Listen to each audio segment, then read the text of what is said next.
Did women have a revolution, means क्या women's ने भी क्रांति की. सो you can see the picture, a woman is on the horse and so many women are behind her. This print is one of the many pictorial representations of the events of 5 October 1789 when women marched to Versailles and brought the king back with them to Paris. So here I am reading this paragraph for you.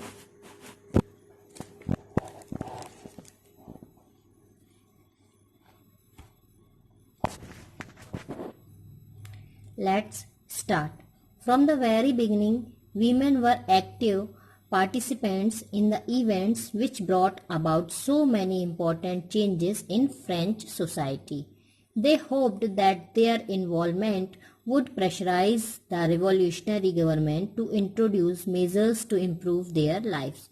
Most women of the third estate had to work for a living. They worked as seamstresses or laundresses, sold flowers, fruits and vegetables at the market, or were employed as domestic servants in the houses of prosperous people. Most women did not have access to education or job training. Only daughters of noble or wealthier members of the third estate could study at a convent, after which their families arranged a marriage for them. Working women had also to care for their families, that is cook, fetch water, queue up for bread and look after the children. Their wages were lower than those of men. In order to discuss and voice their interest, women started their own political clubs and newspapers. About 60 women's clubs came up in different French cities. The Society of Revolutionary and Republican Women was the most famous of them. One of their main demands was that women enjoy the same political rights as men.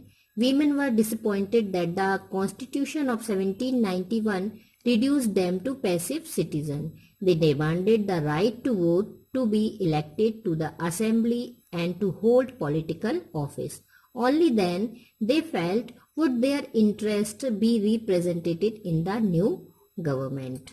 So students, शुरुआत में जो French society में जो ladies थी, जो women थी, उन्होंने बहुत ही ज़्यादा एक्टिव पार्टिसिपेंट्स थी. वो फ्रेंच सोसाइटी में बहुत एक्टिव रूप से वो काम करती थी. वो हर तरीके से, चाहे वो वीमेंस जो थी वो घर में रहती थी, घर के साथ साथ अगर वो वर्क भी करती थी, चाहे वो किसी के घरों में काम हो, फ्रूट सेलिंग हो, वेजिटेबल सेलिंग हो, एनी अदर वर्क, वो सारे कामों को वो करती थी. और इसके साथ साथ उनको एजुकेशन उनके पास नहीं होती थी, उन्हें कोई जॉब ट्रेनिंग नहीं मिलती थी.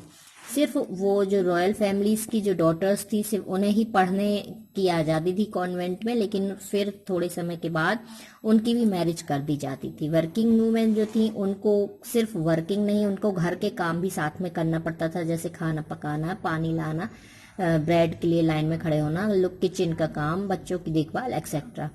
तो उनकी जो स्थिति थी वो मेंस से पुअर थी. इसके साथ साथ इसके बाद जब लेडीज थोड़ा सा जागरूक हुई तो उन्होंने अपने इंटरेस्ट जो था, उन्होंने पॉलिटिकल क्लब्स और न्यूज़पेपर में उनका इंटरेस्ट था और इसलिए उन्होंने बहुत से खुद के पॉलिटिकल क्लब्स और न्यूज़पेपर खोले. लगभग 60 वीमेंस जो थी, उन्होंने एक क्लब बनाया फ्रेंच सिटीज नाम से. एक उन्होंने अलग से मेंस से अलग एक क्लब बनाया. और जो सोसाइटी थी रेवोल्यूशनरी और रिपब्लिकन वुमेन जो थी, उसमें बहुत ज़्यादा फेमस हुई. उनमें से कुछ की ये डिमांड थी कि जो पॉलिटिकल राइट्स हैं वो भी वीमेन को दिए जाएं और जो वीमन है उनको बहुत ज़्यादा उनका डिसअपॉइंटेड हो गई वो जब 1791 में जब ये उन्हें मालूम चला कि उन्हें वोट डालने का अधिकार नहीं है। जो कॉन्स्टिट्यूशन बना उसमें यह था कि उन्हें वोट डालने का अधिकार नहीं, उसे उन्हें पैसिव सिटीजन नहीं माना गया। तो उन्होंने डिमांड रखी कि वो उन्हें वोट डालने का अधिकार हो, उन्हें असेंबली में चुने जाने का अधिकार हो और उन्हें ऑफिसेस में भी पॉलिटिकल ऑफिसेस में भी उन्हें लिया जाए। तो ये सारी डिमांड्स जब उन्होंने रखी और वो चाहती थी कि वो इस तरह से एक नई गवर्नमेंट भी बनाए। In the early years, the revolutionary government did introduce laws that helped improve the lives of women. Together with the creation of state schools, schooling was made compulsory for all girls. Their fathers could no longer force them into marriage against their will. Marriage was made into a contract entered into freely and registered under civil law. Divorce was made legal and could be applied for by both women and men.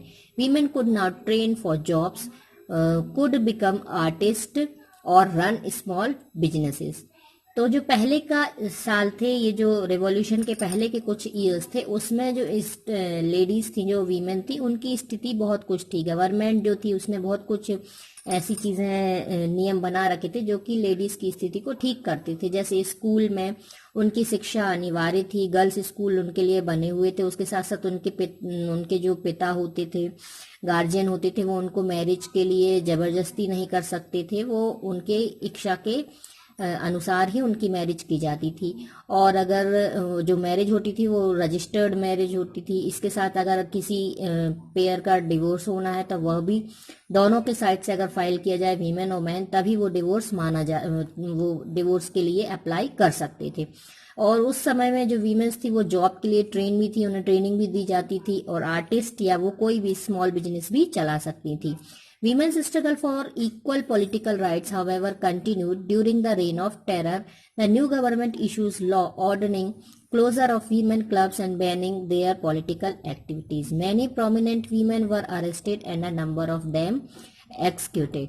तो उसके बाद जो rain of terror का समय आया तो उसमें बहुत सारे पॉलिटिकल राइट्स जो थे वो वीमेंस के स्ट्रगल में आ गए और अब वो उन्हें स्ट्रगल करना पड़ता था अपने पॉलिटिकल राइट्स के लिए और वो लगातार उसके लिए स्ट्रगल कर रहे थे। जब रेन ऑफ टेरर था, मतलब जो टेरर का समय था, उसमें उनके सारे अधिकारों को समाप्त कर दिया गया, उनके क्लब्स को बैन कर दिया गया, उनकी पॉलिटिकल एक्टिविटीज को बैन कर दिया गया।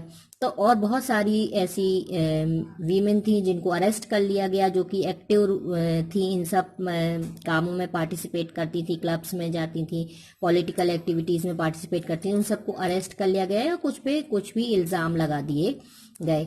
Women's movement for voting rights and equal wages continued through the next 200 years in many countries of the world. The fight for the vote was carried out through an international suffrage movement during the late 19th and early 20th century. The example of the political activities of French women during the revolutionary years was kept alive as an inspiring memory.